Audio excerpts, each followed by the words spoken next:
قرآن کی ہدایت بھول گئے، سنت کی فضیلت بھول گئے۔ بسم اللہ الرحمن الرحیم، الحمد لأہلہ والصلاة علی اہلہا اما بعد۔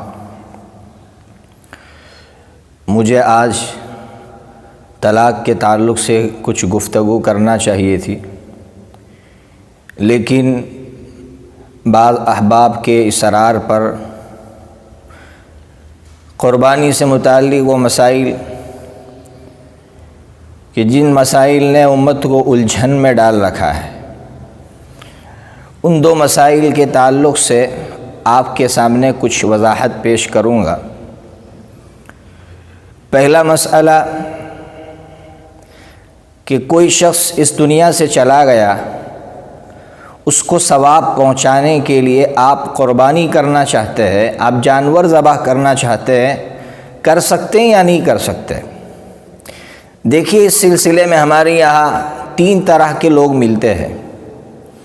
پہلے غیر مقلد بھائی ہے جو یہ کہتے ہیں کہ آپ میت کے لیے، یعنی میت کے ایصال ثواب کے لیے جانور ذبح کرنا چاہے تو نہیں کر سکتے۔ دوسرے وہ لوگ ہیں کہ جو میت کے ایصال ثواب کے لیے جانور ذبح کرنے کو اتنا ضروری سمجھ بیٹھتے ہیں کہ ہمارا کوئی بھائی ہسپتال میں بیمار پڑا ہوا ہے، اسے پیسوں کی ضرورت ہے، لیکن یہ شخص اسے پیسے دینے کے لیے تیار نہیں ہوتا، لیکن مرحوم کے ایصال ثواب کے لیے قربانی ضرور کرتا ہے۔ تیسری سوچ، تیسرا عمل جو اس بندے کے نزدیک سب سے زیادہ صحیح ہے، وہ یہ ہے کہ آپ میت کے ایصال ثواب کے لیے جانور ذبح کرنا چاہے تو جانور ذبح کر سکتے ہیں، لیکن اگر اس سے بڑی کوئی ضرورت ہو تو آپ اس ضرورت میں پیسے استعمال کیجئے۔ مثلا لاک ڈاؤن کے زمانے میں لوگوں کو غلہ اناج کی ضرورت ہے، تو آپ غلہ اناج کے لیے پیسے دیجئے یا غلہ اناج لا کر دیجئے۔ مرحوم کے ایصال ثواب کے لیے جانور ذبح کرنا اتنا ضروری نہیں ہے۔ اب آئیے دلائل کی طرف۔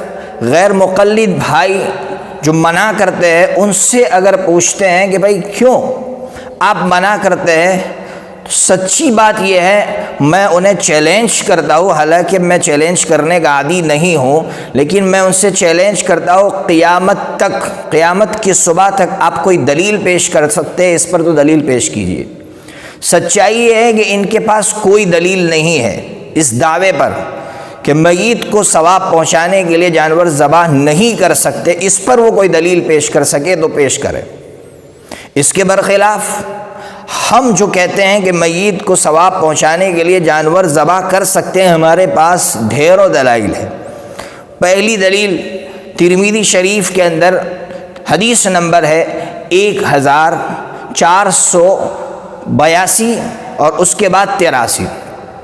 اس حدیث کے اندر جو حضرت علی مرتضیٰ رضی اللہ تعالیٰ عنہ کی حدیث ہے کہ حضرت علی رضی اللہ تعالیٰ عنہ دو جانور ذبح کرتے تھے، ایک اپنی طرف سے اور ایک حضرت نبی پاک صلی اللہ تعالیٰ علیہ وسلم کو ثواب پہنچانے کے لیے۔ غیر مقلد بھائی یہ کہتے ہیں کہ یہ حدیث ضعیف ہے۔